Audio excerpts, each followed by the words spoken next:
Can the 4-3 Indianapolis Colts take a shot at the 5-2 division-leading Houston Texans this week?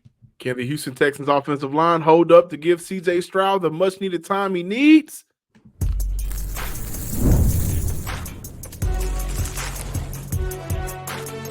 You are Locked On NFL Crossover, part of the Locked On Podcast Network. Your team every day. Thank you all for tuning in and making us your first listen of the day. This is your daily podcast covering your Indianapolis Colts and your Houston Texans, part of the Locked On Podcast Network, your team every day. Crossover Thursday is presented by Prize Picks. Download the app and use code LOCKEDONNFL to win $50 instantly when you play $5.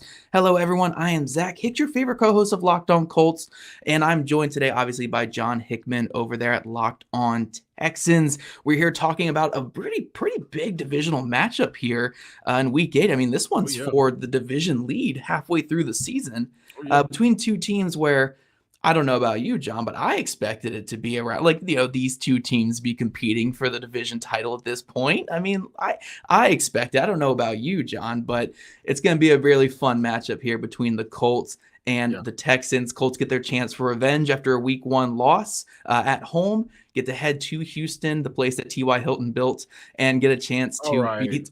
Okay, let's not do that. Let's start off.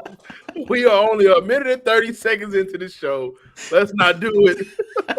Look, man, you have me hosting here. I get to throw the shots at it right there. But no, guys, we're having fun today. We're talking Colts. We're talking Texans. We're keeping it civil, but again, having fun with it. And look, I'm the away team. I'm starting off talking about my Indianapolis Colts, and the biggest key in this one is obviously the young quarterback. And I feel like on your end, you're going to be talking about young quarterback and offense as well. But for my end, it's more so like, let's get some efficiency going for our young quarterback. Like Anthony Richardson has been very volatile this year in a lot of different ways. If you look at every single passing chart, the accuracy is, he's in the bottom corner. The average depth of target, he's in the top corner. He's got the highest ADOT in football right now, but the lowest accuracy in football. So when it comes to getting a win over a team like the Houston Texans, look, the explosive plays are great. We love explosives here in Indianapolis. We're building our offense around explosives. Third most explosive offense in football right now. But you have to have some efficiency. If you go 3 and out over and over again against the Houston Texans, they're going to make you pay. You can only keep CJ Stroud down for too long unless you have a top-tier defense, I guess, like the Packers and the Vikings. But aside from those anomaly performances, you can't keep him down all day long. Keep giving him 3 and outs from your offense, give the ball back to CJ Stroud. So really for the Colts, man, it's about stringing together some success rate on offense and make this a game where, you actually possess the football. We saw back in Week 1 when the Colts came kind of close in that game, but we saw in Week 1, the Colts offense was so feast or famine. And at the end of the day, they weren't able to keep up with the rushing attack. And then obviously the big plays by CJ Stroud. So for the Colts, man, it's about actually holding on to the football, putting together some drives, and it starts with Anthony Richardson. Absolutely. And I got to ask this question, man. Are you guys almost over the Anthony Richardson experience, or is it like, well, this is a part of the growing pains of a raw quarterback that they knew who they would draft, and we just got to get through? Essentially, this is still somewhat part of his rookie year. Hasn't played 17 games yet. We got to get through this part of his career and allow him time to develop, because the offense looks totally different when Joe Flacco was out on that field. Guys are able to do more feasting than famining, right? They ain't got to pray to some gold staff God for rain to come out when Joe Flacco's out there. When it's Anthony Richardson, they in the desert starving. That brother is starving. So is it like, what? We gotta give him that time to get through these rough patches so he can be that. He was compared to, for a lot of people, Cam Newton, so he can be that type of player. Still raw, still young. He needs time. Is that where you guys are right now? I will say this. I think there's a large portion of the fan base, and I mean, if you look at our YouTube comment section every single week, you can see there is a portion of the fan base that is done with the Anthony Richardson experiment. But I think the people that really make the decision in Indianapolis, from the owner even, yes, the owner even, I think is in on this too. The owner, the general manager, the coach, and the player himself too, because I don't think Richardson's obviously given up or anything.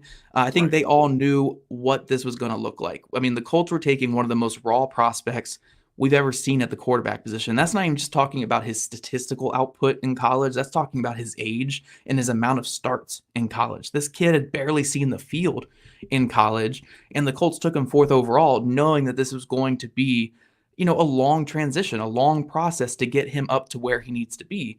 And, what we see in the NFL nowadays, progression isn't always linear. These guys don't take that big jump in year one like CJ Stroud does. Not every quarterback can be CJ Stroud or Jaden Daniels this year. Sometimes it takes a little bit longer. Like a Josh Allen took 3 years or 3 or 4 years to really get to where he is. And even if you don't want to go away from the big outlier that is Josh Allen, look at Sam Darnold right now. Look at Geno Smith right now. These guys took a long time to get to the point where they are signal callers for NFL franchises that are playing winning football. So hopefully it doesn't take that long for Anthony Richardson, but I think the Colts understood when they were starting him last year at 21 years old after 12 college starts, 15 college starts, whatever it was, that this was going to be a long process with this kid. And it was not always going to be pretty. He's in a really rough 3-game stretch right now. I mean, if you exclude that Steelers start where he had a couple good throws, his last 3 starts have not been very good. And that's way rougher than anything we saw, obviously, in week 1 against Houston and last season in any of his starts. So you got to hope that this is not the trend. This is something he can work his way out of. Only 9 starts in his NFL career, though. I really think this kid can turn it around, and the Colts are banking on that. So, sure, there are some people that are certainly willing to be done with the experiment, but you don't take a kid that young with that few amount of starts if you're not willing to ride it out. And I think Anthony Richardson is going to be the starting quarterback for the Colts until at least the end of this season and probably till the end of next season at the very earliest. Now, the Texans do have a banged-up secondary right now. We are hoping to get Kamari Lassiter back Sunday, but we definitely don't need to see D'Angelo Ross taking a lot of snaps out there against the Indianapolis Colts, who is a defense, an offense, that they don't necessarily, especially with Anthony Richardson, they don't eat in between, 10 yards. When you get to those bombs down the field, right, even dating back to week 1, the scores came from 3 big plays that ended up being down the field plays. And so we're kind of hurting on the secondary here in Houston, but that receiving core, some of those guys have had some drops. Alec Pierce have really matured and become a down the field weapon for that offense. What should Texans fans know about this group that they may have not known going into week 1? And is there a difference in terms of like who's the top dog right now? Yeah, so I will say with the Colts receiving group, they are very banged up right now. Very banged up. Like all of them are working through injuries. They are all likely to play this week. Michael Pittman Jr. had that weird IR thing where the beat reporters were saying he was going to go on IR, and then the next day he was like, no, I'm going to play through this. Like, that's the kind of guy he is. So he's playing through it. Josh Downs is dealing with a toe injury that he's playing through, but that's really the biggest difference right there is that guy right there, Josh Downs. Was not featured in that first game. Yeah, he was not in that first game. He was out the first 2 weeks of this season. In the Colts offense, I mean, especially in those first 2 games, was bombs away. It was only throwing the ball deep because they didn't have their short pass catcher. Now, Downs with Richardson, they haven't really hooked up too much this season. It really hasn't been the greatest connection between those 2 players, but I believe if the Colts are going to figure out this short game efficiency, it's going to be with Josh Downs. Josh Downs had great starts with Joe Flacco this season. I do think eventually Richardson and Downs are going to hook up. So really, like, this Colts wide receiver room is very similar to what you guys saw in week 1. Alec Pierce, bombs away, deep threat, one of the best vertical threats in football. A.D. Mitchell will kill you with a couple double moves here and there, so be careful, especially with your guys' secondary that loves to jump routes and attack underneath. And Michael Pittman Jr. is just the gamer that balls out in the intermediate game. But Josh Downs, I think, will be the big difference maker with him healthy out there and just being that short yardage guy. It's really just on the Colts and Richardson to get him the ball in that area of the field. Yeah. When we come back, we have to talk about the Texans offensive line. I mean, that's been the story for us for the last several weeks. Can't communicate, can't pick up blitzes, can't control stunts, can't give CJ Stroud the time that he needs. And so I think that's a perfect storyline for the Texans going up against I still think respectable pass rushers in Indy, that we got to make sure that they are communicating and giving CJ that time. So can't wait to talk about that more on this episode of the Locked On Texans and Locked On Colts crossover.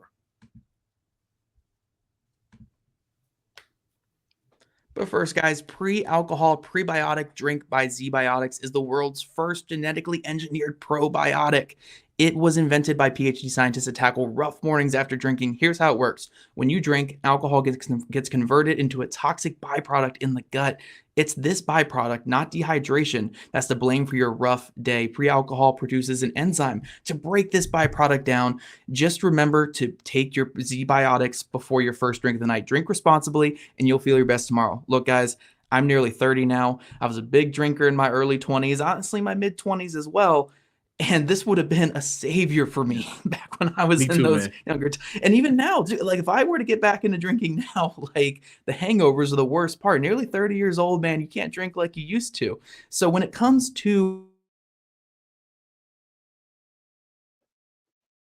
make pre-alcohol your first drink of the night, step 2, drink responsibly, pace yourself, hydrate, and get a good night's sleep. And step 3, enjoy tomorrow. Wake up feeling refreshed and ready to take on the day. Go to zbiotics.com/lockedonnfl to learn more and get 15% off your first order when you use LockedOnNFL at checkout. ZBiotics is backed with a 100% money back guarantee. So if you're unsatisfied for any reason, they'll refund your money, no questions asked. Remember to head to zbiotics.com/lockedonnfl and use code LockedOnNFL at checkout for 15% off.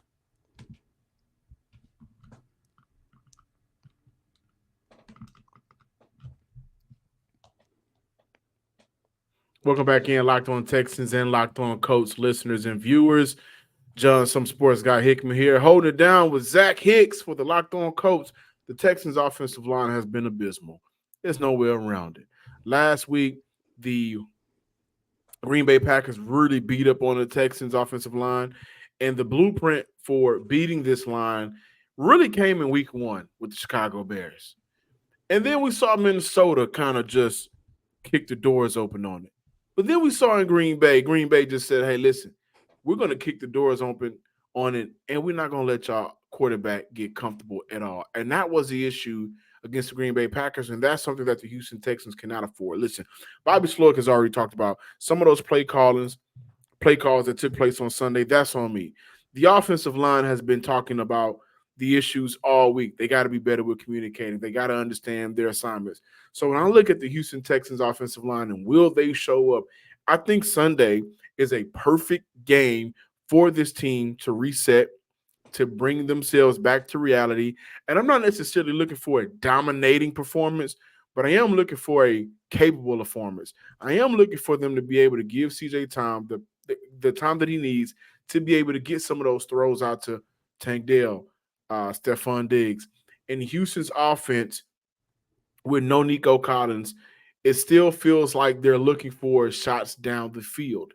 And we know Nico is one of those players where he can go get those shots down the field. But he hasn't been here with the offense. They still want those attempts. So he needs that time. And when you got guys on the other side of that defensive line, like the Indianapolis Colts has, time is needed. So I'm looking at this team to really bounce back and allow CJ to have those moments where he can throw for over 250 yards, get a couple of TDs through the air. The run game, I think, will balance itself out. Listen, we know that the Colts, run defense right now is the worst in the NFL. Yeah. So they'll be able to clock manage very well by being able to establish themselves on the ground. Joe Mixon has ran for over 100 yards in every game he's finished this year, kicking it off against the Colts. So that will be a theme I continue to see that I think we'll continue to see. But being able to really maximize this offense, you got to live and die a little bit by CJ Stroud and his talent, and they need the line to give him time to do so. Yeah, for sure. And that's a big thing I wanted to talk to you about is that Texas offensive line, because I've seen – I want to say I saw a chart this week about how I don't think it was really just straight up like rushes that were killing the Texans offensive line. It's been a lot of stunts and twists and I guess sim blitzes and delayed blitzes. Like, is it a communication issue or guys getting beat? Like, what's going on with this thing? 100% it's communication issues. And let's look at this. Kenyon Green started left guard, missed all of last year. Drew Scruggs, drafted last year, was intended to be was drafted, with the intent to play center, had to play left guard. The Texans had a bunch of different offensive line shifts last year, but this year, when we look at the chemistry between those two players alone, which is where we're seeing the Houston Texans really lose that battle up front, they've only played, this will be their 8th game together. Yeah. Right? And yeah, they went through the offseason program, and I think Kenyon Green's best game this year was against the Colts. And so, but I do remember that game, the Colts didn't throw a lot at him. It was kind of win your rep one-on-one. So now, again, the Bears, the Vikings, Green Bay, NFC North teams, they all kind of showed the league the kryptonite for the Houston Texans offensive line. But those two guys, which is where the communication is coming from, they've only played a handful of games with one another, and I think that they are still learning how to communicate at the NFL level while doing their job. So, yeah, it's been a lot of that pressure. You're seeing guys come free up the middle. Guys are just coming scot-free up the middle and putting their hands on CJ Stroud. I also think it's a toughness thing with this offensive line, a lot of finesse with this offensive line. This offensive line, I think, was built to pass block, but what we're seeing is teams' front fours or front sevens altogether, they've been punching the Houston Texans offensive line in the mouth, and they have not responded to it by picking up those blitz, picking up those stunts, handling those twits, making sure that you give your offense enough time to win successfully on the outside, through the middle. So this is the game, I think, where the blueprint is out there. I do think the Colts will take advantage of it, but all week that's been the emphasized point. We got to communicate better, and I think we'll see a better outing this year. This Sunday, excuse me.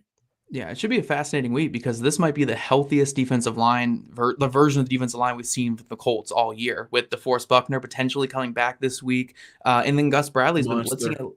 Yeah. Oh, yeah, he's great. But Gus Bradley's been blitzing at like a 45% rate, I believe, on 3rd and longs this year. So we might see some of those sim pressures, those stunts.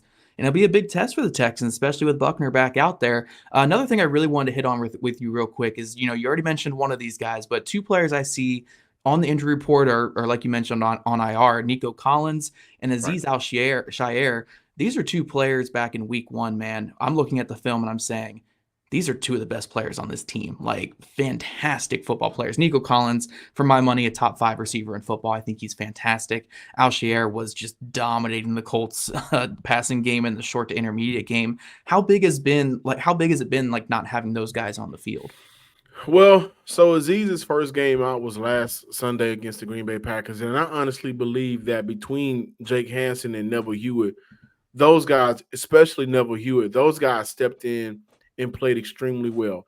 Now, do they give you the same thing Azeez gives you? No, they don't. One of those touchdowns, the Tyler Kraft touchdown, where rookie safety Kalen Bullock barely misses the interception by an inch. And I don't know what's shorter than an inch, but maybe something shorter than an inch. You look at that play, you think to yourself, well, hey, maybe if Azeez is right there, that clear touchdown through the middle of the field won't be there. Or if Henry To'oTo'o, who's out there, who has played very well for the Houston Texans, on the fake screen swing pass that Josh Jacobs scored on, if that was Azeez, maybe the discipline and understanding how to attack that play would be there. If Azeez is out there, and maybe that's not a touchdown. And that's totally different. We're looking at 2 scores, makes it a totally different ball game. So Azeez has been great for Houston, but I think Nico being out has hurt Houston more than Azeez being out. We've seen at least 2 games compared to 1, and defensively, if you hold the Green Bay Packers to 24 points in 2021 all the way up into the last 2 seconds of the game, I'm not mad at that. The Houston Texans passing offense, look at this. We went up against the New England Patriots, and that's a weak defense. They had a good day. Played some real competition, the team that's looking for a playoff spot in one of the tougher, if not the toughest division in the NFL, couldn't get the ball downfield to save their lives. So I think Nico is the guy because he does so much downfield. He does so much in between 20 yards. He does so much if you need a possession to move the chains. He does all of that at 6'4". That's what's been hurting the Houston Texans offense, I think, a lot, because he's been the security blanket for your quarterback, and he hasn't been out there.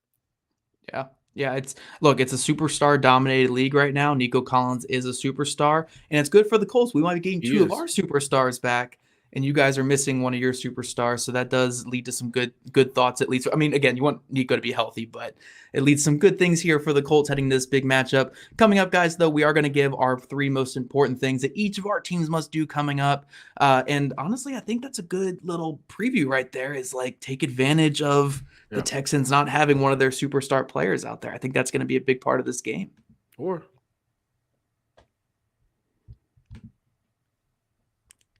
But first, NFL fans, you can spark the season with a big return on FanDuel, America's #1 sportsbook. So when you get a hunch in the middle of the game, you can check out the latest stats, view live play-by-play, and so much more on the same page where you place your bet. You'll get started with $200 in bonus bets guaranteed when you place your first $5 bet. The Texans are 5.5-point favorites.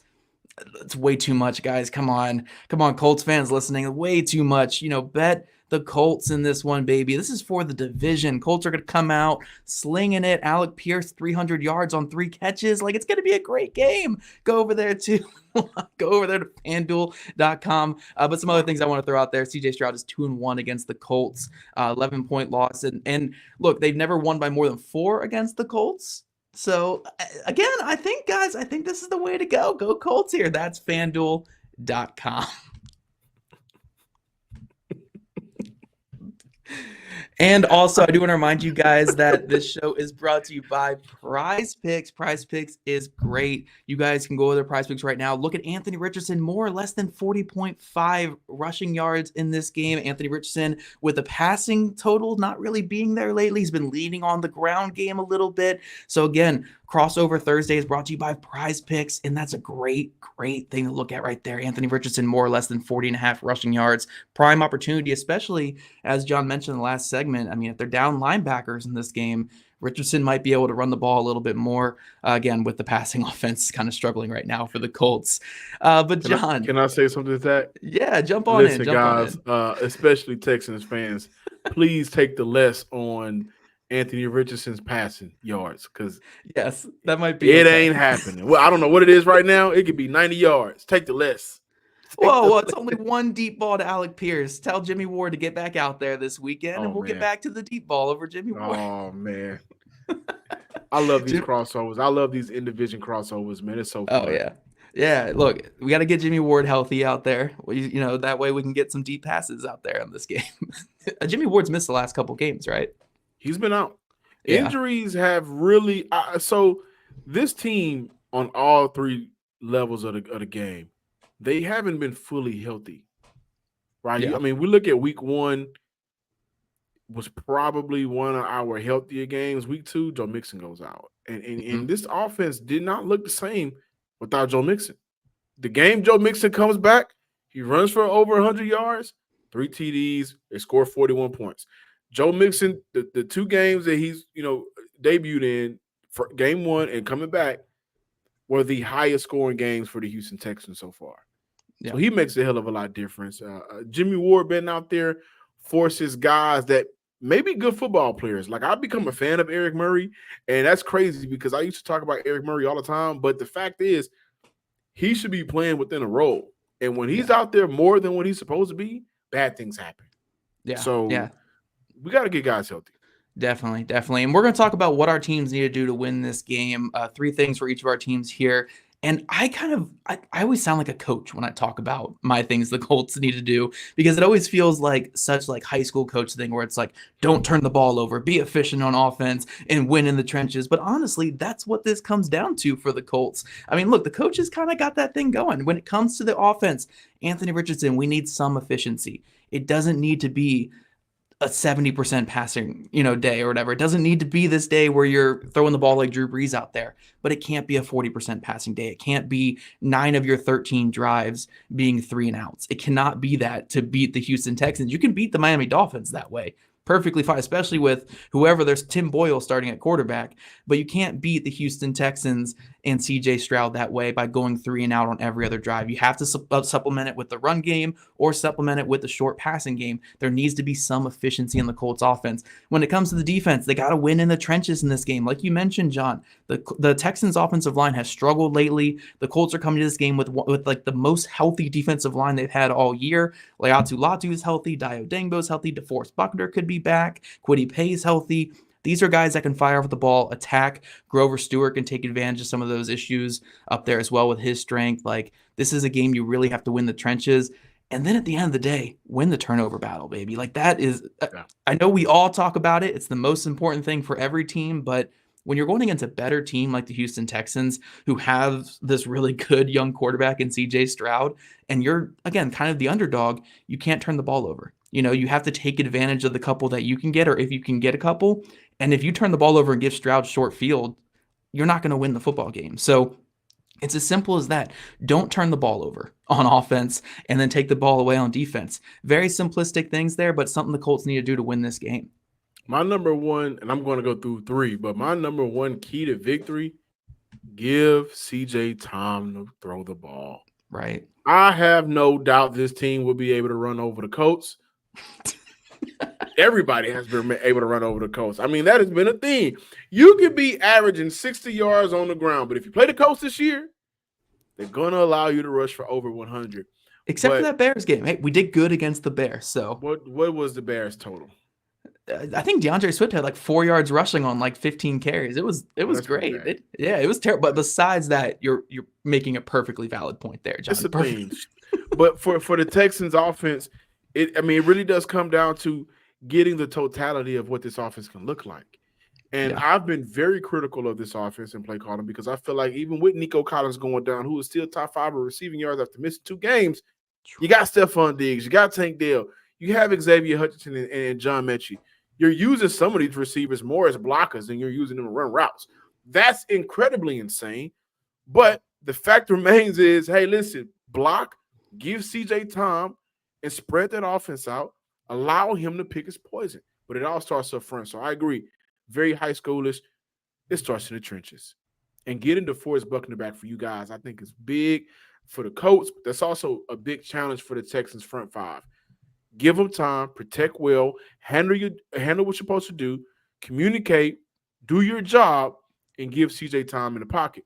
Number 2, run the ball. Don't make it hard. Don't overthink it. It's 2nd and 6, run the ball.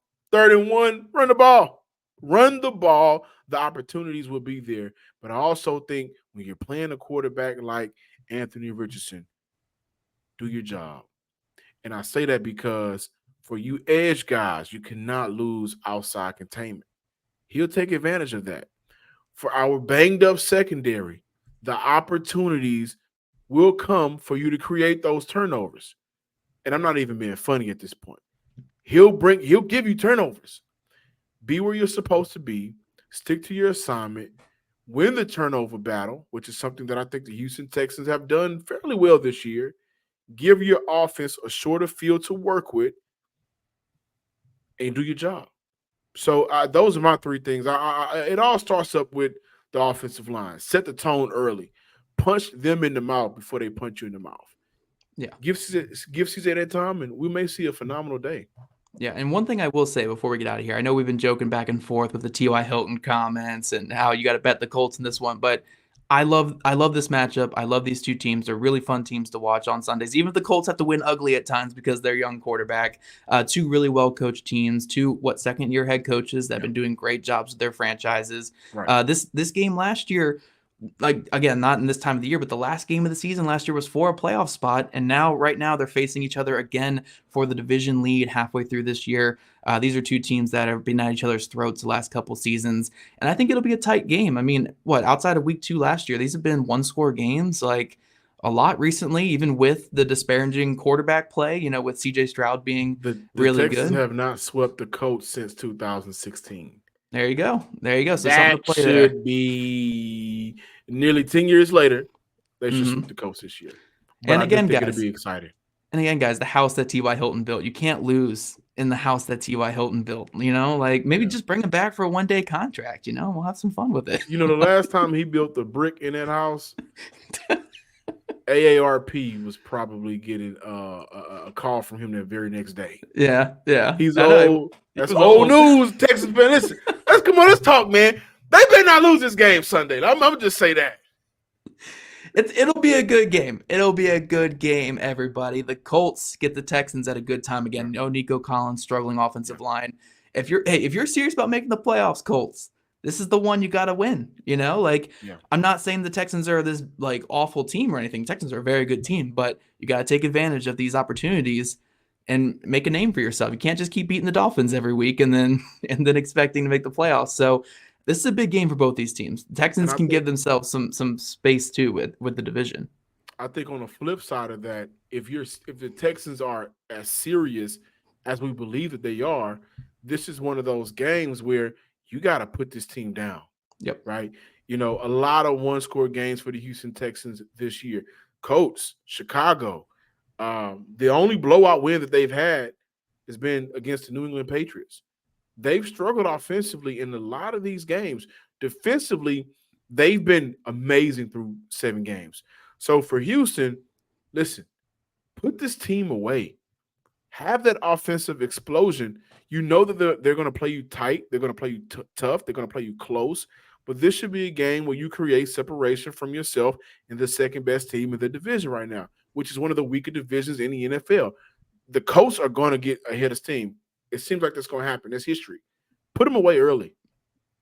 Well said. Well said there. And before we get out of here, though, I do want to remind you guys, first off, I want to thank you guys for listening to our shows today, Locked On Colts and Locked On Texans. But also want to remind you guys for your second listen, go check out Locked On NFL. Now with 2 shows every day. First, the Madman Tyler Rowland kicks off your morning with a double shot of NFL espresso, and then stop by the barbershop with Tony Wiggins for some real NFL talk. Find Locked On NFL on YouTube where we list your podcast. And again, make sure you guys are following at Zach Hicks 2 at John_Hickman12 on social media. Like and subscribe to our shows on YouTube. And you guys have a great day. We'll see you on Sunday.